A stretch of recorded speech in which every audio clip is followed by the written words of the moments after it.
Hai Ananda kelas 6, apa kabar? Dimanapun kalian berada, Miss doakan semoga selalu sehat ya. Hari ini kita akan membahas materi pelajaran kelas 6, tema 1, subtema 2, pembelajaran 3. Selamat menyaksikan. Materi ajar kelas 6, tema 1, subtema 2, pembelajaran 3.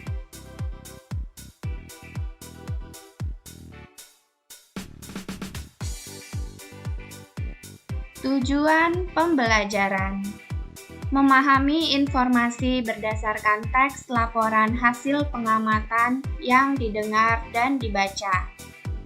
Menyimpulkan informasi berdasarkan teks laporan hasil pengamatan yang didengar dan dibaca. Memahami secara lisan dan tulis dari teks laporan hasil pengamatan atau wawancara yang diperkuat oleh bukti. Menyajikan simpulan secara lisan dan tulis dari teks laporan hasil pengamatan atau wawancara yang diperkuat oleh bukti. 1. Menemukan ide pokok teks. Ide pokok adalah ide atau gagasan yang menjadi pokok pengembangan paragraf. Nama lain ide pokok adalah gagasan utama. Ide pokok terdapat di kalimat utama dan setiap satu paragraf hanya ada satu ide pokok. Satu hal yang perlu diingat adalah kalimat utama tidak sama dengan kalimat pertama.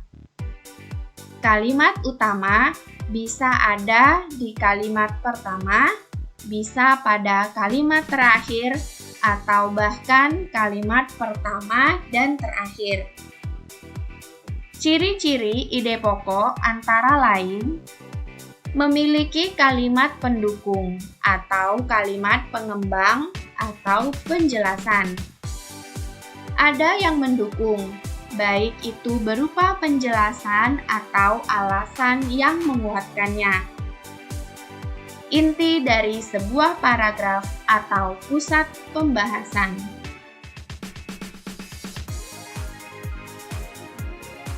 Contoh dalam menentukan ide pokok, misalnya di bawah ini. Reptilia adalah segala jenis hewan yang berjalan melata atau merayap. Contohnya adalah ular, kadal, buaya, dan penyu. Mereka bertulang keras dan memiliki sisik pada kulit. Umumnya, mereka bertelur di darat, walaupun ada juga reptilia yang melahirkan anak. Reptilia adalah hewan berdarah dingin.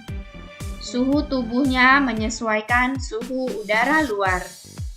Namun, hal ini tidak berarti hewan reptilia suka daerah dingin. Reptilia tidak tahan hawa dingin. Tidak ada reptilia yang tinggal di daerah kutub. Kalimat utama dari paragraf di atas terletak di awal paragraf, yaitu reptilia adalah segala jenis hewan yang berjalan melata atau merayap. Ide pokok dari paragraf ini adalah pembahasan tentang reptilia. Dari ide pokok ini, kita dapat mengetahui apa isi dari keseluruhan paragraf.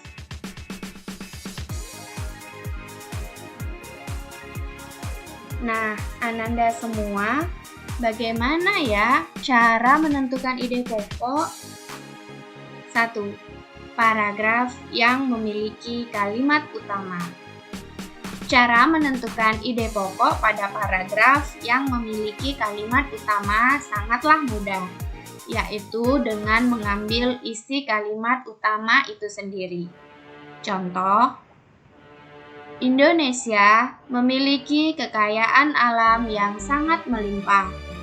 Kekayaan alam tersebut terdiri dari kekayaan alam, yang bersumber dari darat, laut, dan dari dalam perut bumi. Kekayaan alam yang bersumber dari darat, misalnya hasil hutan. Sedangkan kekayaan alam yang bersumber dari laut, misalnya ikan, rumput laut, dan mutiara. Sementara kekayaan alam yang bersumber dari dalam perut bumi, misalnya minyak, batu bara, emas, timah, nikel, dan sebagainya. 2. Ide pokok paragraf di atas terletak pada kalimat pertama, karena kalimat pertama merupakan kalimat utama. Dengan demikian, ide pokok paragraf di atas yaitu Indonesia memiliki kekayaan alam yang sangat melimpah, atau kekayaan alam Indonesia sangat melimpah. Cara menemukan ide pokok. 1. Baca seluruh paragraf dengan cermat. 2. Cermati kalimat pertama hingga akhir. 3. Baca tiap kalimatnya. 4. Tandai ide pokok tiap paragraf. 5. Tandai info penting tiap paragraf. Membuat peta pikiran berdasarkan ide pokok laporan. Berdasarkan ide pokok yang ditemukan dalam sebuah laporan, kita dapat membuat peta pikiran. Dengan menggunakan peta pikiran, kita dapat dengan mudah mempresentasikan atau mengemukakan isi laporan. Langkah-langkah membuat peta pikiran berdasarkan ide pokok laporan adalah sebagai berikut. 1. Membaca laporan dengan seksama. 2. Mencatat setiap kata kunci yang terdapat dalam laporan. 3. Membuat daftar ide pokok setiap paragraf.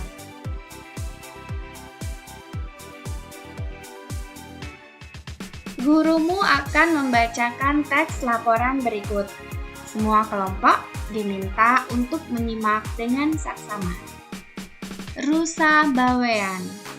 Hewan yang mempunyai tanduk tidak hanya kerbau, banteng, dan kambing, tetapi rusa juga merupakan hewan bertanduk. Rusa bawean jantan dewasa mempunyai sepasang tanduk bercabang 3. Tanduk rusa berfungsi untuk melindungi diri dari musuh. Habitat atau tempat hidup asli rusa bawean adalah di Pulau Bawean.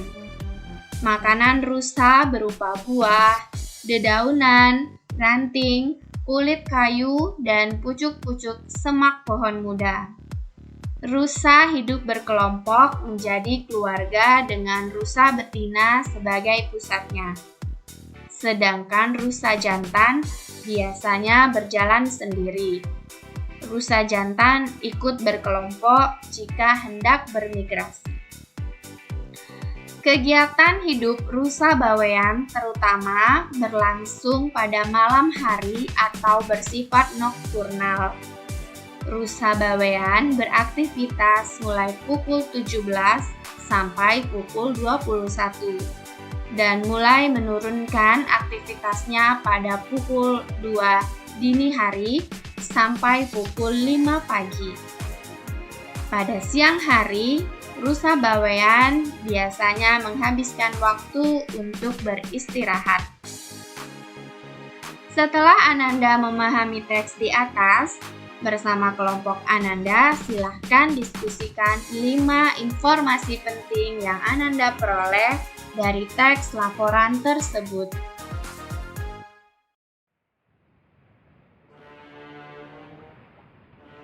Keterampilan kinerja praktik. 1. Siapkan kertas dan alat tulis. 2. Tuliskan ide pokok dari setiap paragraf dari teks rusa bawean. 3. Buatlah peta pikiran berdasarkan ide pokok tersebut. 4. buatlah peta pikiran yang jelas agar mudah dipahami oleh pembaca. 5. Foto hasil kerja diskusimu dan kirimkan via WhatsApp grup untuk dinilai. Perkembangbiakan hewan. Pada pembelajaran sebelumnya, kalian telah mengetahui perkembangbiakan pada hewan. Hewan berkembang biak untuk mempertahankan jenisnya.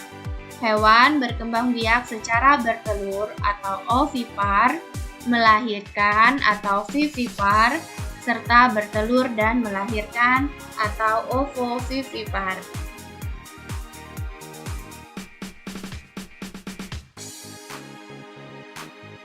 Perkembangbiakan hewan ovipar. Embrio atau calon individu baru tumbuh dan berkembang di dalam telur. Hewan yang berkembang biak secara ovipar meliputi kelompok burung, reptilia, amfibi, dan ikan.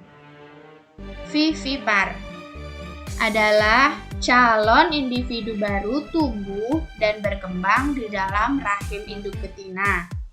Hewan yang berkembang biak secara vivipar meliputi kelompok mamalia atau hewan menyusui. Ovovivipar. Embrio atau calon individu baru berkembang dan tumbuh di dalam telur yang berada di dalam tubuh induknya. Ketika embrio telah menjadi individu baru atau anak, telur menetas dan anak hewan tersebut dikeluarkan seolah-olah seperti melahirkan.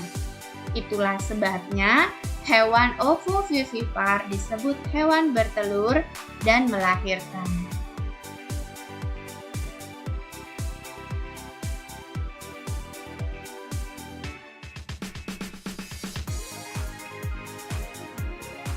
Contoh hewan ovipar.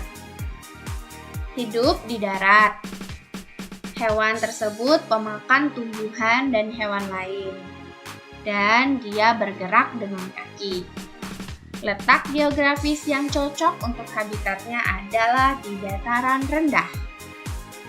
Contoh hewan vivipar. Hewan vivipar hidup di darat. Dia memakan hewan lain dan bergerak dengan kaki. Letak geografis yang cocok untuk habitatnya adalah di dataran rendah. Ovovivipar. Hewan ovovivipar hidup di darat. Hewan ovovivipar pemakan hewan lain, dan cara bergeraknya adalah dengan melata. Letak geografis yang cocok untuk habitat adalah dataran tinggi.